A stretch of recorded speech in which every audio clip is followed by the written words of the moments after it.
Saudara, terkait kondisi kesehatan korban bencana banjir bandang dan longsor di Sumatera, kita akan bahas bersama Direktur Surveillance dan Karantina Kesehatan Kementerian Kesehatan, Sumarjaya. Selamat malam, Pak Dir. Selamat malam, Mas Ibrahim. Baik, Pak Dir, saya dapat info Anda sudah berkeliling Sumatera, Aceh beberapa hari terakhir ini. Jadi bagaimana saat ini kondisi kesehatan warga yang terisolir terpantau juga tidak, Pak?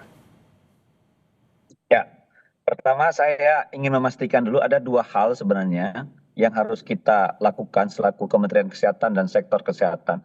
Yang pertama memastikan status kesehatan masyarakat itu tetap terjaga.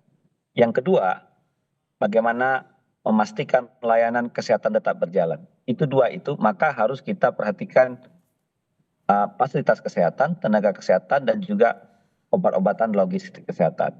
Nah, di 3 provinsi ini itu ada 50 kabupaten kota terdampak. Dari 50 kabupaten kota itu ada 31 rumah sakit yang terdampak dan 156 puskesmas.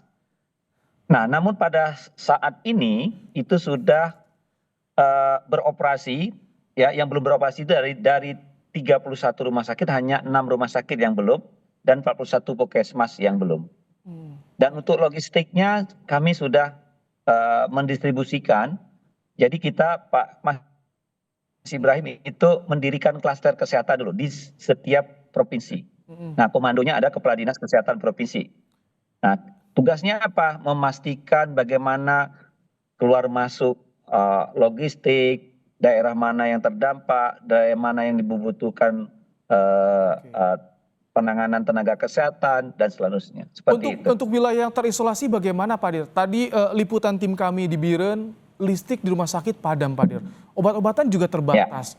Sementara pasien membludak.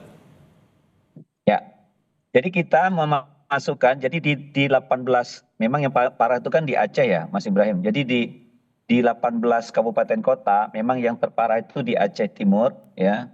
Kemudian Aceh Tamiang itu terisolir kemarin, tapi alhamdulillah semua sekarang sudah bisa masuk. Bahkan di Biren tadi, jadi kita mengangkutnya lewat udara. Jadi bekerja sama dengan BNPB, TNI, dan Polri, gitu ya.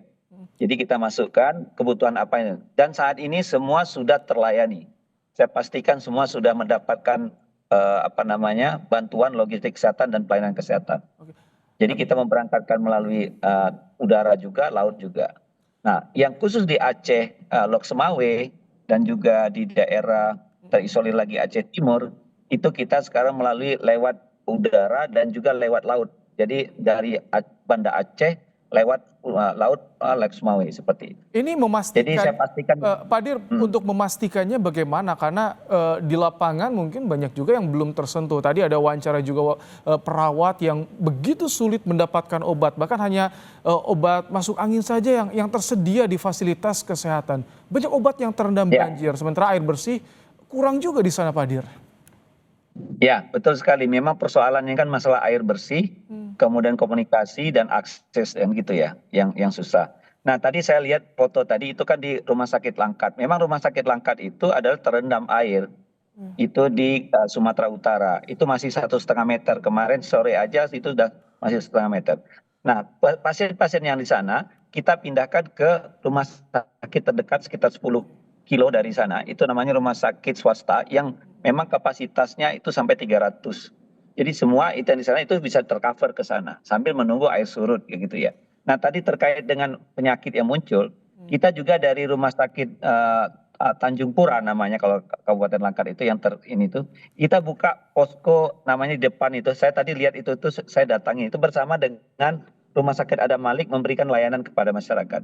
Jadi bekerja sama antara rumah sakit yang Tanjung Pura yang terendam melalui rawat jalan di posko bersama juga ada Malik. Demikian. Jadi kita memberikan pelayanan rawat jalan juga, tapi untuk yang pasien-pasien yang rawat inap tadi yang ada di Rumah Sakit Tanjung Pura yang terendam itu kita pindahkan ke rumah sakit namanya Putri Bidadari namanya. Rumah Sakit Putri Bidadari.